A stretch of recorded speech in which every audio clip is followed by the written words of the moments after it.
오늘 이 본문을 우리가 보면서 쓰임받기 좋은 그릇이란 제목으로 좀 말씀을 나누고자 합니다. 좀 이 말씀은 조금 어려우실 수도 있죠. 딱 읽도 이게 또 무슨 뜻일까 어린아이 이렇게 생각하실 수도 있는데 오늘 이제 그릇에 대한 이야기를 하기에 앞서 집안에 가시면 이제 그릇 많잖아요. 되게 잔창에 있는 것도 있고 되게 오래된 그릇도 있고 귀하게 아끼는 그릇들도 있겠죠. 그러나 제가 생각하기에 그 집안마다 쓰임 받는 그릇들이 있거든요. 이유는 저마다 이유가 있어요. 추억이 있거나 아니면 그냥 익숙함이 있거나 손에 편하거나 해서 참 저희 집에도 컵이 많은데 제가 자주 쓰는 컵이 있는 것 같아요. 컵의 입장에서 볼 때 자기의 가격이 어떻다 이것도 중요하겠지만 이왕이면 이 주인이 자주 쓰는 쓰임받는 그릇이 되는 게 축복된 일이 아니겠습니까? 세상에서는 복이란 단어를 쓸 때 세상에서 말하는 복이 무엇일까요? 소유하는 것. 그래서 물질을 많이 가지고 건강하고 명예를 가지고 이런 소유가 세상에서 말하는 복을 말하는 거죠. 그러나 성경에서 말하는 복의 개념은 좀 다릅니다. 성경에서 말하는 복은 그 소유를 주신 하나님의 유언 목적대로 하나님 앞에 쓰임 받는 삶. 그래서 하나님이 함께하는 것이 복이고 하나님이 그 사람을 통해서 일하시는 것이 복이거든요. 그렇지 않습니까? 세상이 볼 때 부자인데 영적으로 볼 때 거지들도 많거든요.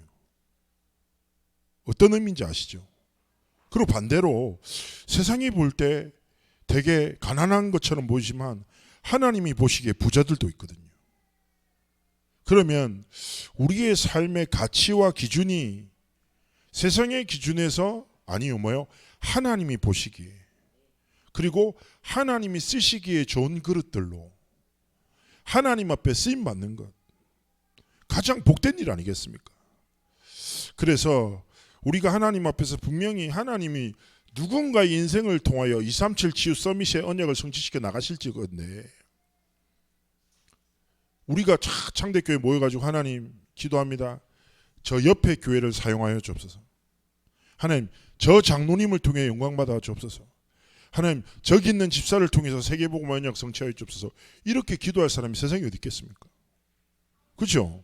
하나님 내가 섬기는 이 교회가 나와 함께 이 성도들이 함께 모여 하나님이 쓰시기에 가장 좋은 그릇으로 우리의 한 번뿐인 인생이 하나님 앞에 쓰임받는 것을 가장 복되이 여기며 하나님이 함께하는 행복을 누리는 증인의 길을 걸어가기 원하시는 것입니다.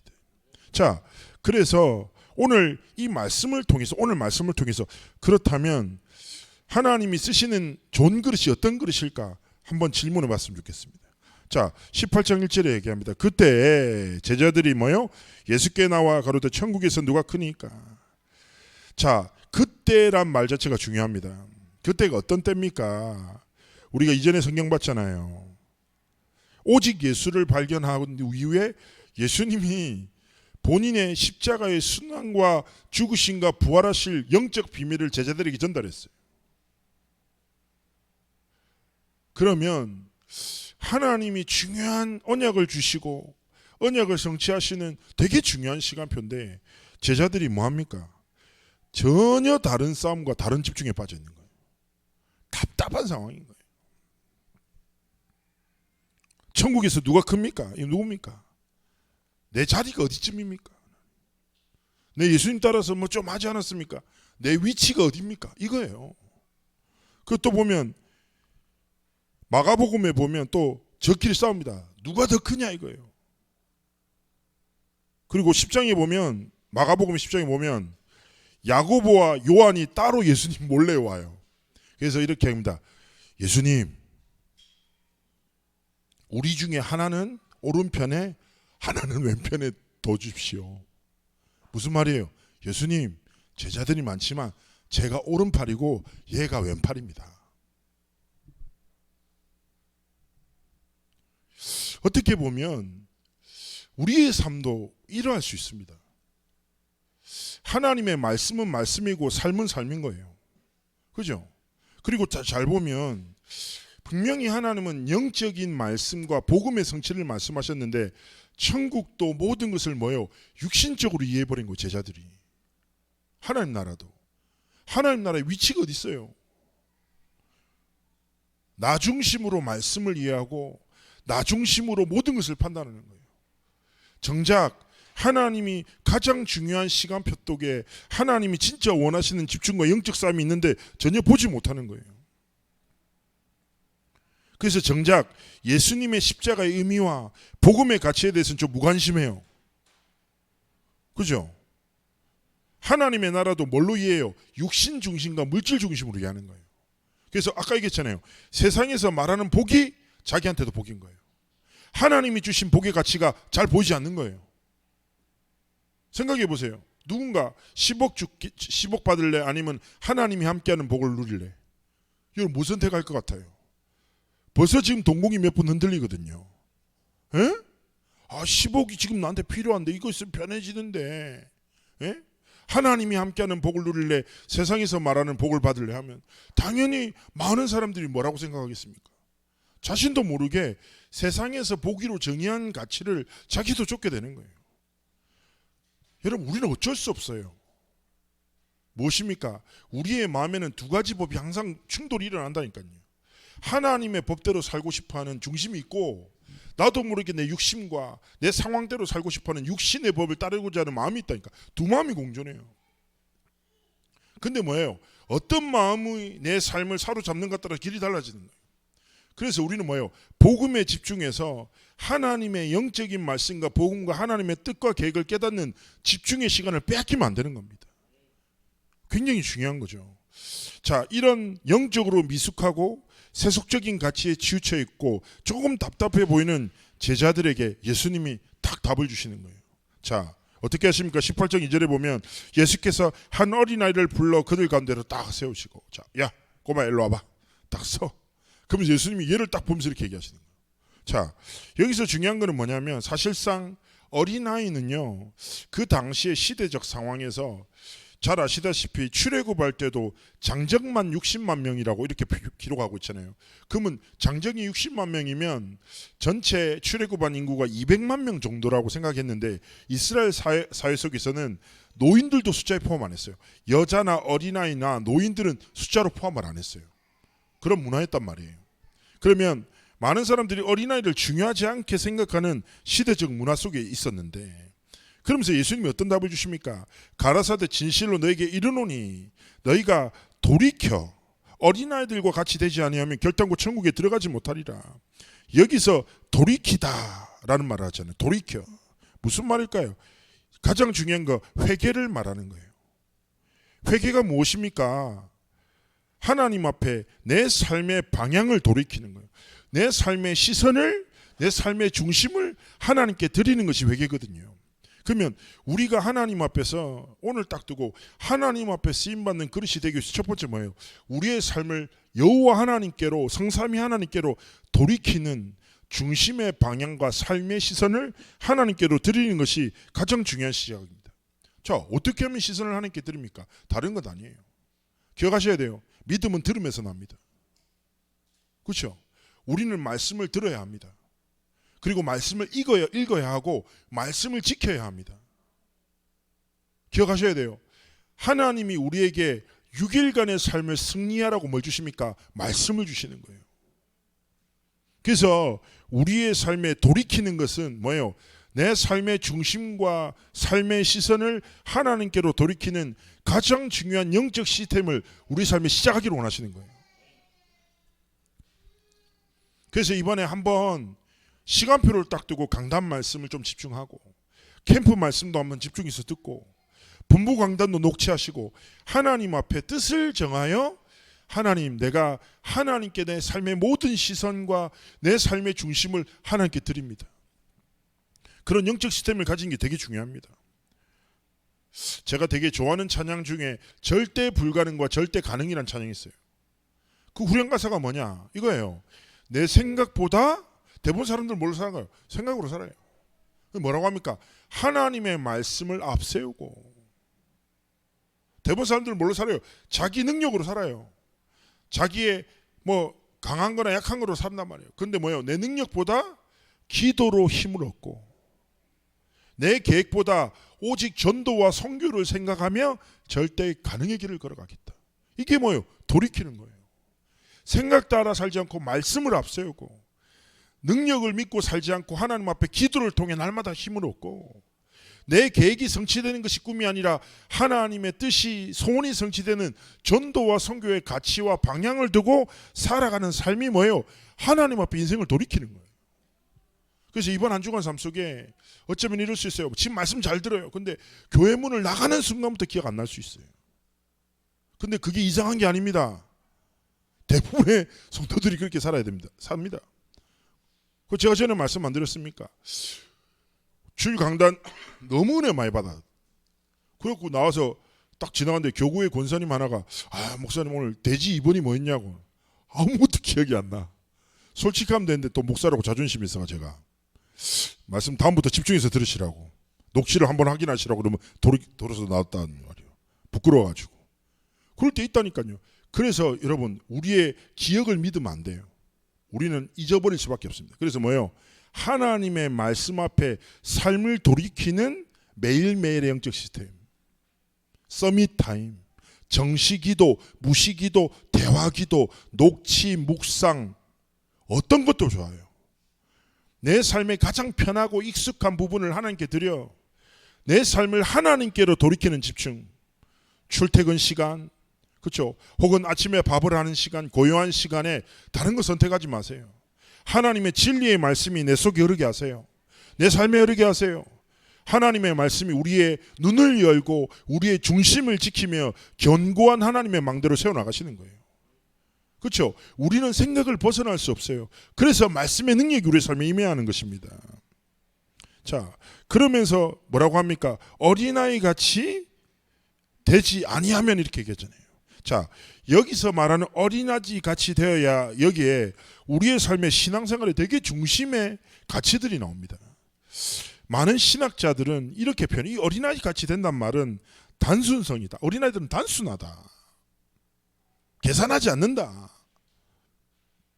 하나님이 우리가 그런 태도로 살아가기 원하신다. 단순하게 계산하지 않고 말씀을 믿고 살아가기를 원하시는 것이다. 그런데 오늘은 5가지 단어가 나와요. 어린아이 같이 되는 신앙생활, 어린아이들의 특징을 통해서 우리의 영적 생활에 신앙생활의 중요한 원리가 나오죠. 첫 번째, 어린아이들은 어떻습니까? 첫 번째 특징이에요. 부모를 전적으로 신뢰하고 의존합니다. 그죠? 어린아이들은 부모가 세계의 전부예요.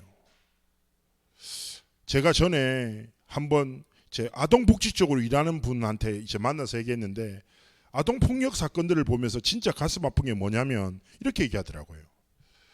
아이들은 부모가 만든 세계가 자신의 세계의 전부라는 거예요. 그러면 부모가 자기를 때리면 때리는 것이 당연하다고 인지를 한대요. 때려도 부모밖에 없기 때문에 부모한테 돌아간다는 거예요.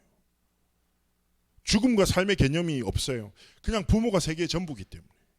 너무 가슴 아프대요. 그죠? 근데 그렇게 전적으로 신뢰하고 의존할 수밖에 없도록 하나님 디자인하셨거든요. 그래서 어린아이 같다. 이 어린아이 같은 첫 번째가 뭐라고요? 하나님을 전적으로 신뢰하고 의존하는 삶을 바로 말하는 것입니다. 그럼 두 번째는 무엇입니까? 어린아이들은요, 모든 것을 부모에게 의뢰합니다. 요구가 많아요. 그렇죠? 하나에서 부터 10까지 미안한 마음, 부담감 없어요. 당당하고 떳떳하게 자신의 요구를 구합니다. 그리고 심지어 거절당한다, 울고 불고 난리 납니다. 그죠? 그게 뭐예요? 자녀의 태도인 거예요. 모든 것을 부모에게 의뢰하고 요구하고 당당하게 구하고, 이것이 우리의 신앙생활의 중요한 자세예요. 로마서 8장 15절 17절에 말합니다. 우리가 무서워하는 종의 영을 받아야 하는데 양자의 영을 허락하사 우리를 하나님을 아빠 아버지라 부를 수 있도록 하셨다. 성령께서 그리스도와 함께 우리가 하나님의 자녀인 것을 증언하신다. 자녀라면 그리스도와 함께 상속자로 하나님이 우리 삼으셨대.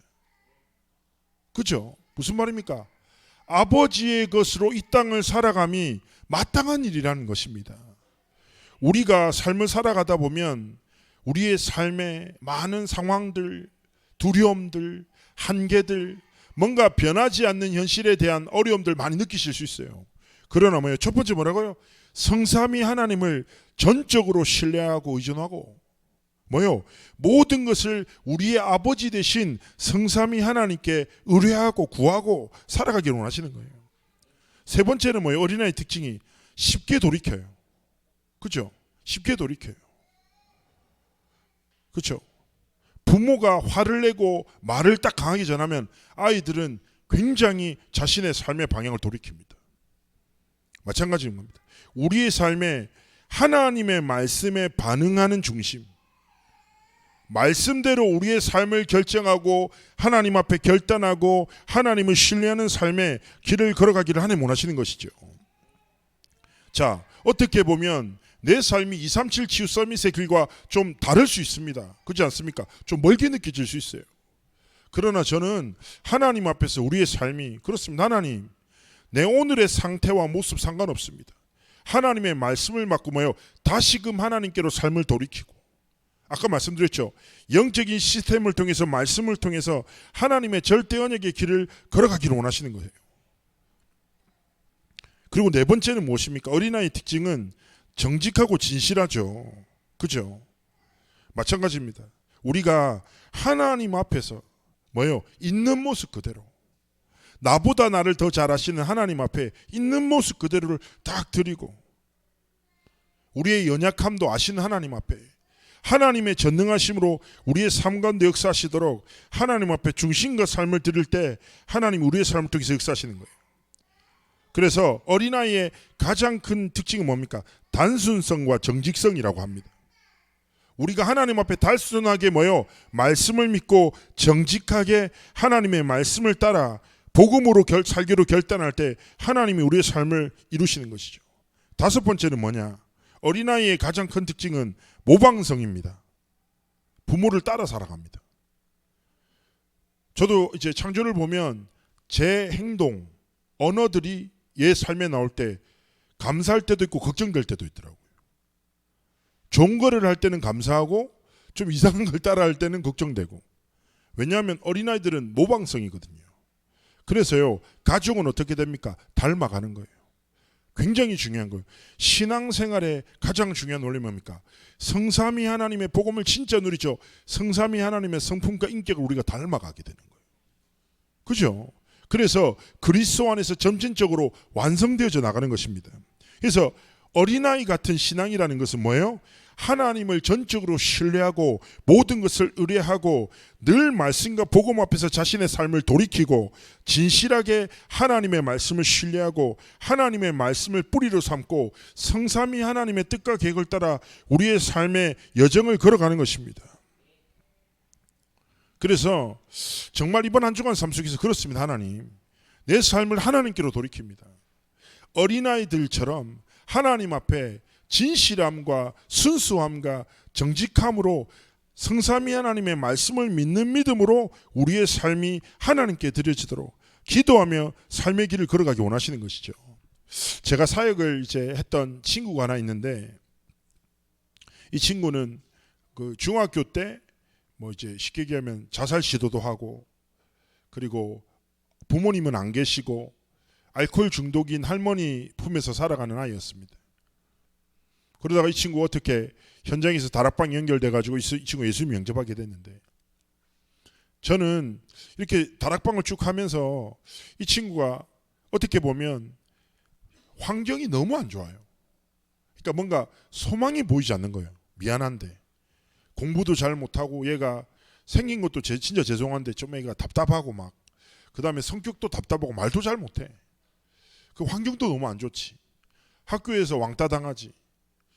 얘 삶에 아무 소망이 없는 절대 불가능한 환경이었는데 이 친구에게 복음의 말씀이 딱 임했잖아요.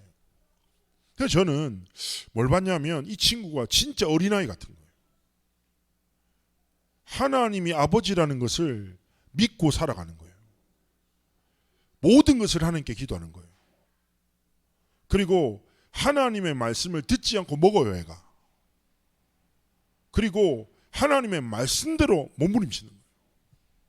저는요, 이 아이 딱 사역하면서 한 1년 반 정도 다락방했는데 제 삶에 있던 모든 익숙했던 불신앙,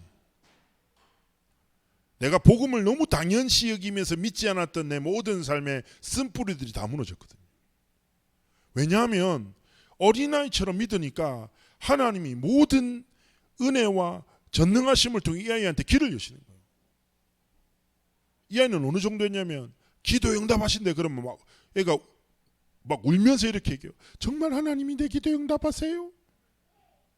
기뻐! 이러면서 가서 기도하고 다음 주에 응답 가지고 오고, 그러면서 자기랑 비슷한 왕따 당하는 친구 데려가서 전도하고.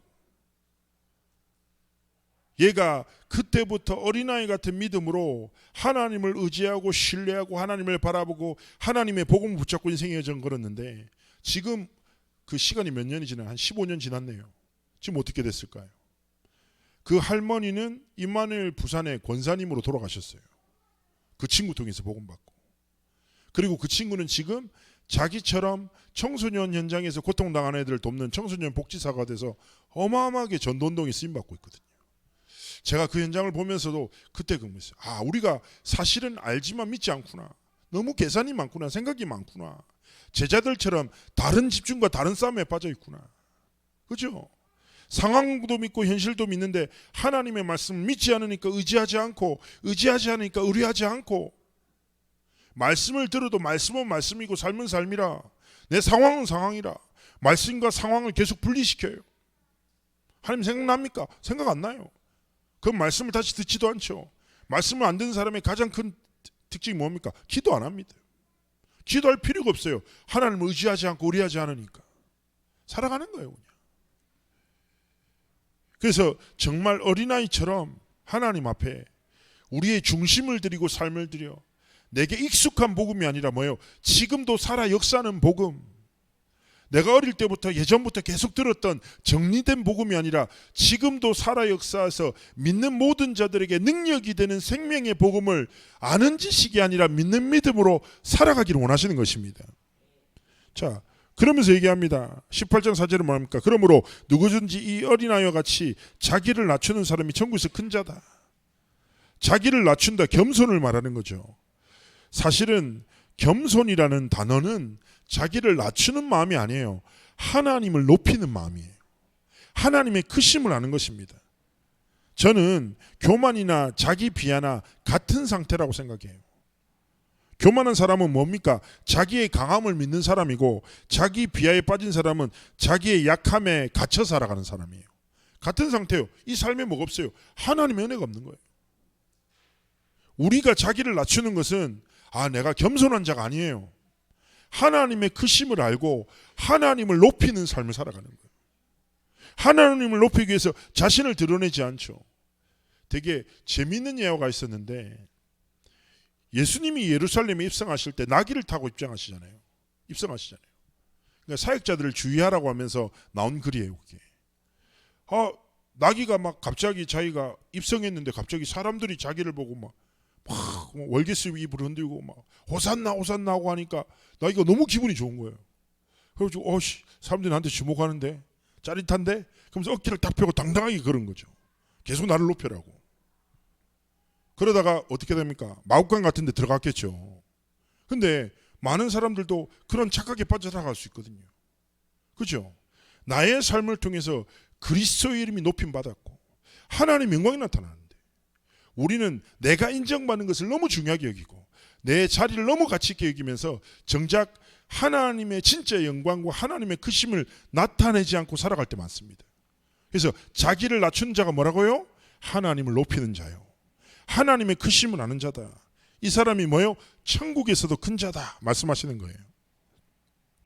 그러면서 18장 5절에 얘기합니다. 또 누구든지 내 이름으로 이런 어린아이 하나를 영접하면 곧 나를 영접하는 것이다. 무슨 말일까요? 우리의 삶에 6절로 이어져 가는 거예요, 이 말씀은. 자, 내 이름으로 이런 어린아이 하나를 영접하면 곧 나를 영접함이니, 그러나 반대로 뭐요? 누구든지 나를 믿는 이 작은 자 중 하나를 실족하게 하면 차라리 연자 맷돌에 그 목을 달려서 깊은 바다에 빠뜨려지는 게 낫다라는 거죠. 두 가지 삶이 있어요. 누군가요? 예수 이름으로 영접하는 사람이 있고 뭐예요? 실족하게 하는 사람이 있는 거예요.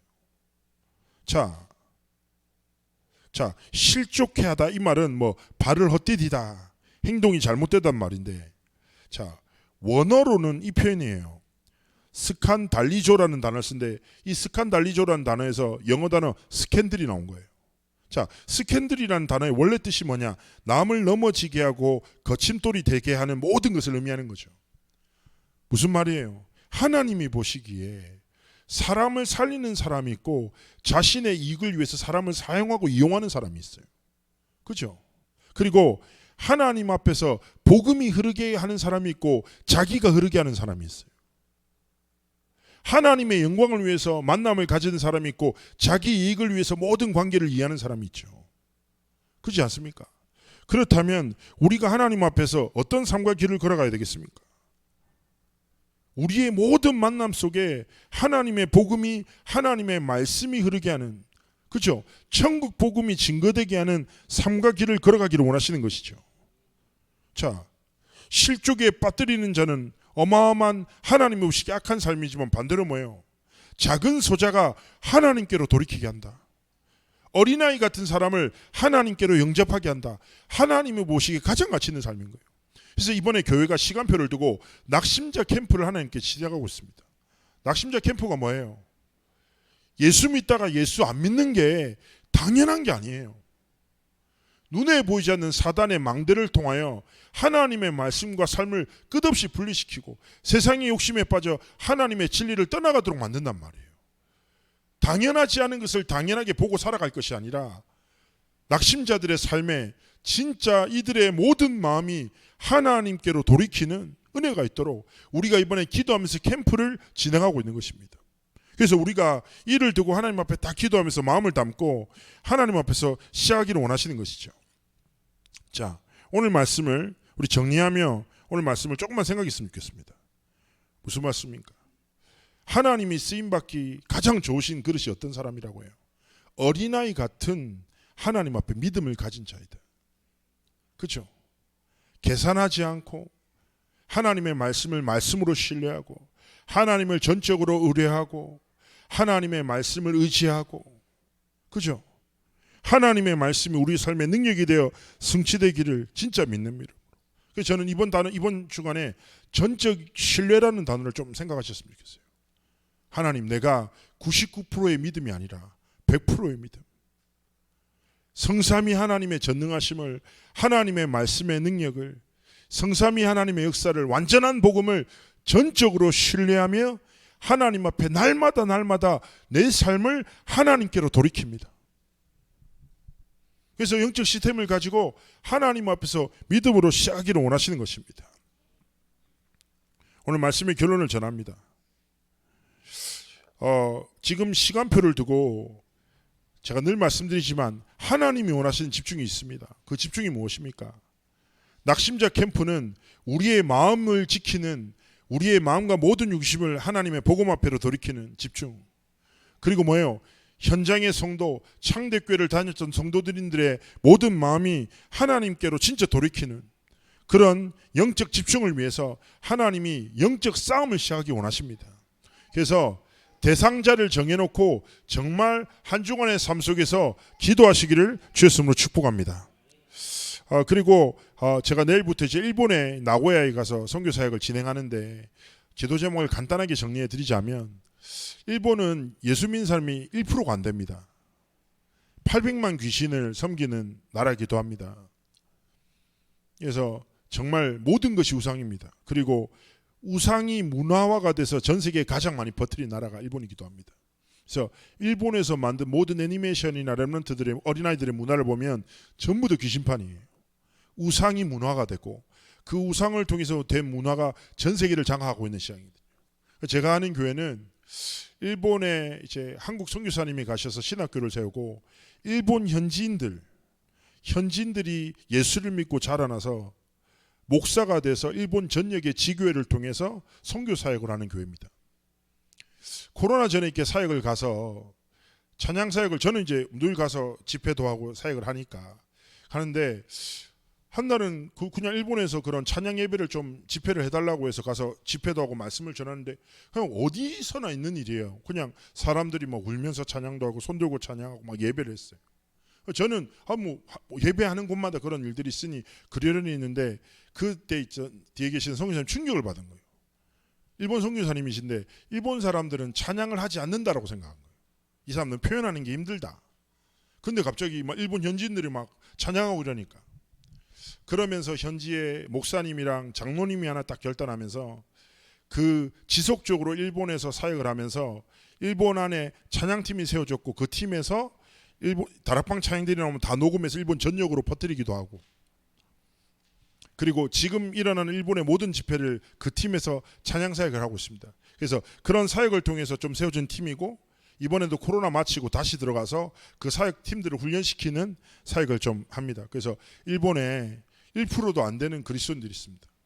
그러나 진짜 일본에 하나님이 원하시는 렘넌트 운동, 전도 운동, 선교 운동이 일어나도록 함께 기도해 주시고 동역해 주셨으면 감사하겠습니다.